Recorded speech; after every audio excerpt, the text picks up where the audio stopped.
On Wall Street, Pepsi's CEO is making the rounds, and Suzanne is standing by with Indra Nooyi down at the floor of the New York Stock Exchange. Suzanne, take it away. Thanks very much, Scarlett. That's right. I am here with Indra. Thanks so much for joining us today. You're here. You're kicking off a Pepsi Refresh campaign that's helping the local communities. You're asking the public to vote for ways to improve local communities. Why the push for this $20 million project today? Well, I tell you, 3 years ago, PepsiCo took on a mission of performance with purpose. And our whole idea was, how can we as a company do better by doing better with societies? That's the way we started operating performance with purpose.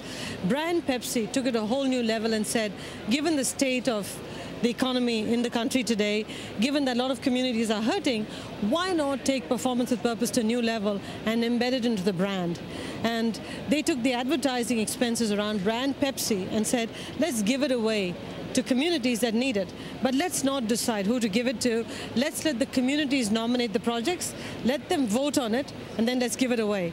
And so this whole Refresh Everything is about communities asking for grants from $5,000 up to $250,000, getting their friends and anybody in the web sphere to vote on it, and then whatever gets the highest votes gets the grant. And it's every month we're going to give away the grants. So it does two things. It democratizes this whole process of giving, and second, it really blurs the line between philanthropy and marketing. And I think in a way we are redefining how you can bring the two together. Right, let's talk about marketing, because the Super Bowl is this weekend. We won't see any Pepsi ads, but you're also using the web and Facebook to push for awareness for Pepsi products and whatnot. What's behind that, and do you really think that's going to make a difference? The Super Bowl is one of the most watched sporting events in the United States, in the world. We love the Super Bowl. We are great partners with the NFL. We think it's a phenomenal venue.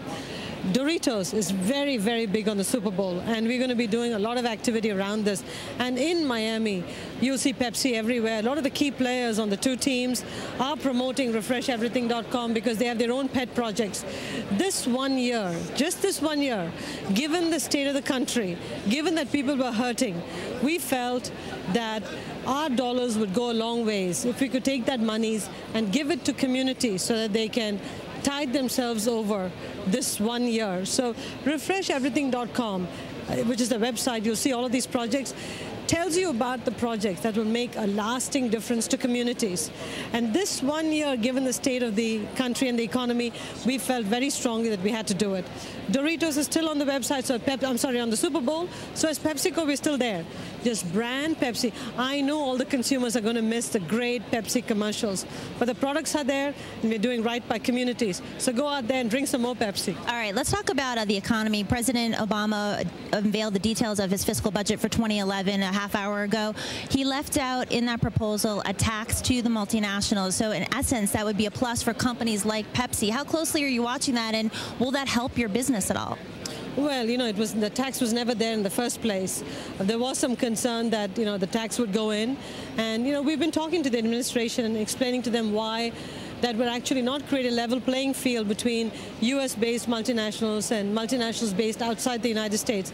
I think what's been a great thing is that everybody in the administration is listening to companies when they talk to them, because they recognize that job creation and retention of jobs is critically important. I have not had a chance to study the budget in great detail because I've been here on the stock exchange floor. But when I go back, I will look at it. But I'm delighted to hear that this tax has not been levied. A lot of Wall Street analysts that I spoke to before this interview are curious about the bottlers. What is happening with that deal? When is it going to close? And when are they going to start to see an impact? Is the integration coming along as you expected?